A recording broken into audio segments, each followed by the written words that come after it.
Ladies and gentlemen, welcome back to the channel. If you're an NFL fan, you already know what we're about to talk about. The most controversial MVP race in years.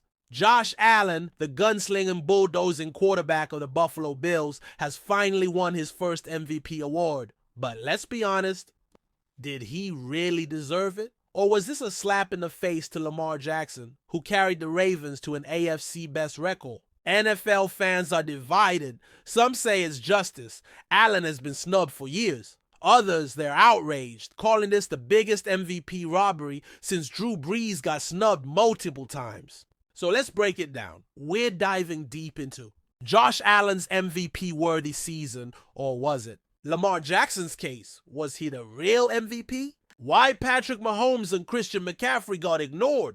The NFL's bias toward quarterbacks. What this MVP win means for Allen's legacy. Buckle up because this is going to get heated. Josh Allen's MVP season. Did he finally prove the haters wrong? Josh Allen has been chasing MVP level recognition for years. Ever since he entered the league in 2018, he's been seen as an elite talent with insane physical gifts, but also a quarterback who couldn't quite get over the hump. For years, the narrative around Allen was simple. Huge arm. Incredible athleticism for a QB.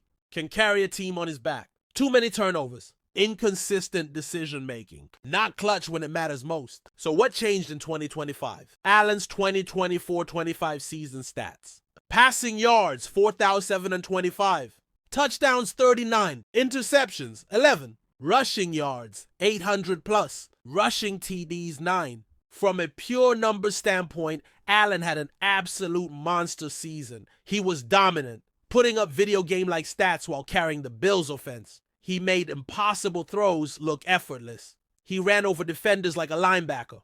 But here's the question. Were his numbers that much better than Lamar Jackson's? Because if we're being honest, Allen wasn't even the favorite for most of the season. Lamar Jackson was. Did the NFL rob Lamar Jackson?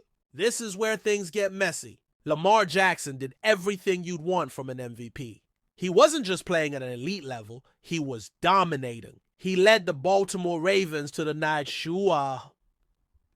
the 1 seed in the AFC, proving once again that he's one of the most dangerous quarterbacks in the NFL. Lamar Jackson's 2024-25 stats: passing yards, 3,700.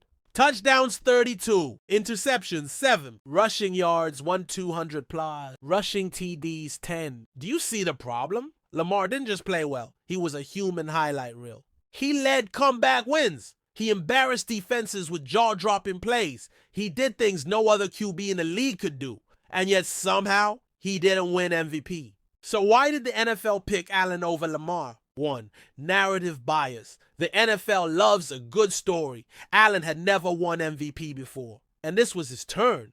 2. Volume stats versus efficiency. Allen put up bigger passing numbers, but Lamar was more efficient and played in fewer games. 3. Playoff performance discount. MVP is a regular season award, but let's be real. Voters remember what happens in January. Did the Ravens' late season struggles hurt Lamar's case? Ravens fans are furious, and honestly, they have every right to be. Why the NFL MVP award is broken? Let's take a step back. This MVP debate exposes a huge issue in the NFL. The MVP award is completely biased toward quarterbacks.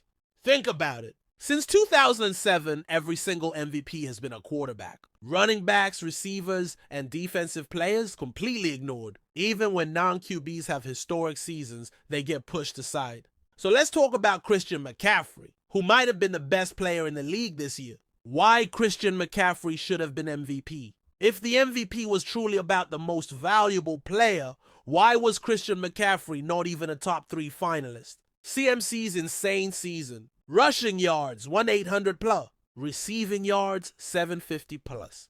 Total TDs, 21. McCaffrey was the heart and soul of the 49ers offense. He was the most dominant non-QB in the league. But, because he's not a quarterback, the NFL basically ignored him.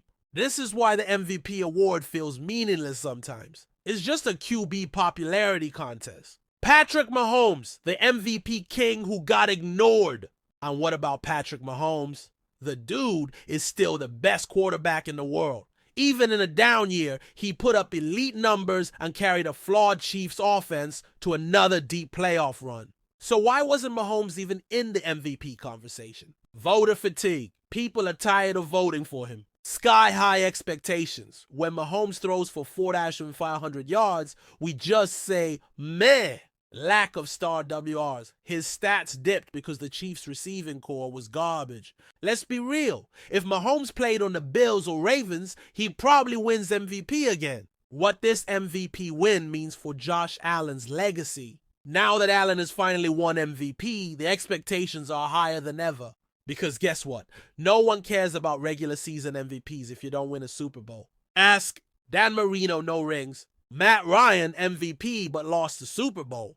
Cam Newton, MVP, but no ring. If Allen doesn't win a Super Bowl, people will always question whether he truly deserved this MVP. So can he finally deliver for Buffalo? Or will this be another wasted opportunity? All right, let's settle this once and for all. Did Josh Allen truly deserve MVP? Yes, he put up ridiculous numbers and carried the Bills. No, Lamar Jackson was the real MVP and got robbed. What do you think? Who should have won MVP this season? Debate in the comments. And don't forget, if you love real NFL takes, hit that like button, subscribe, and turn on notifications.